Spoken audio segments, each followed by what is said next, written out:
I knew that I was trans from about the age of 11. Like, as soon as I saw the word trans, I was like, that's me. But in a way, I didn't really want to accept that because I knew it was going to be quite difficult for me.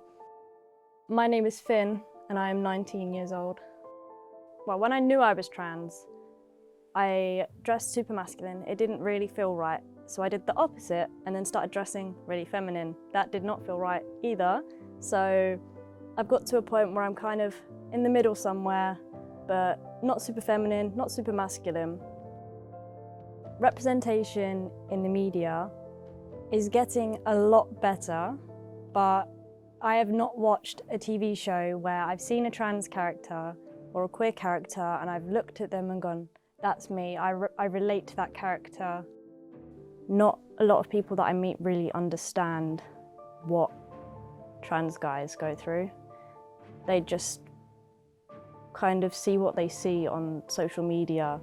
Getting any representation out there right now, any good representation, is still positive. My name is Charlie and I'm 20. So I knew I was trans when I was about 11, but because of the kind of social stigma around it and because of the general way we're represented in the media, I found it very difficult to be out, and I didn't come out for years because I didn't think I could be accepted as myself. And then a few years into college, I met my boyfriend, and at the time we were both questioning our gender identities at the same time, but having a person there who was also going through the same things made it so much more easy for me to feel comfortable also expressing myself. I don't know where I'd be without him, honestly. T for T love, it's something that I don't have to... It's not a drain of energy, I can flourish and be myself without having to explain the intricacies and details of my identity with someone who just sees me the way I am because they get it. Like I said, I found it very difficult to come out when I knew I was trans because there weren't any spaces.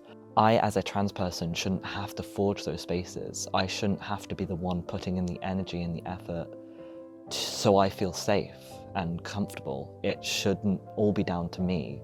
It's worth it at the end of the day because community makes us thrive and makes us achieve things despite what the media thinks of us or what anyone else thinks of us. It means that if we have a community that we can rely on and fall back on, it means we have a family in a sense when others reject us, and that's really meaningful to me.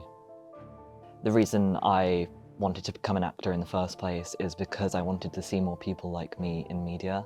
If we're going to change public opinion on trans people and how we just want the bare minimum in respect and dignity, I think the best way to do that is through art, and I think it's getting better. There was a production of, it was called I, Joan in the Globe quite recently, featured a trans actor, and for a lot of us was the first time we'd seen like a binder on stage, which was a very odd and validating experience to see someone like you on stage. But before that, all male representations I can think of on stage are men that are very motivated by anger, and that doesn't represent me or my version of masculinity. So to see softer representations of masculinity in theatre would make me feel a lot more comfortable in myself, I think. I'm Lee, and I'm 21 as of today.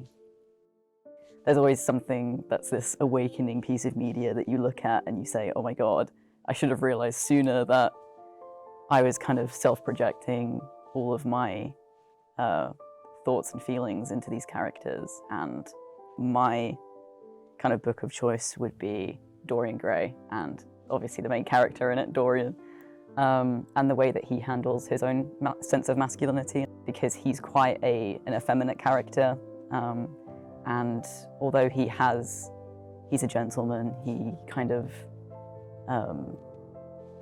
is respected as who he is, and he is gendered correctly.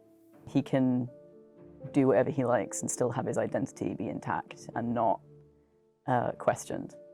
That although my identity is important to me, I feel like my transness is secondary to me as a person, and I don't really appreciate when people see me as trans first, queer first, whatever, and then look at me as a person second, you know? Yeah, transitioning has definitely made me feel more confident in myself. I can like see changes in my appearance, in my voice, obviously, things like that. And it makes it sort of feel like it's not all in my head, you know? Like all of these feelings and the way that I see myself in my head are kind of materializing in real life. And hopefully it gets to the point where I don't have to tell people who I am or how I feel or what I feel like I'm presenting myself as, because they'll see me how I see me. And eventually I can just be me without having to explain why I am myself.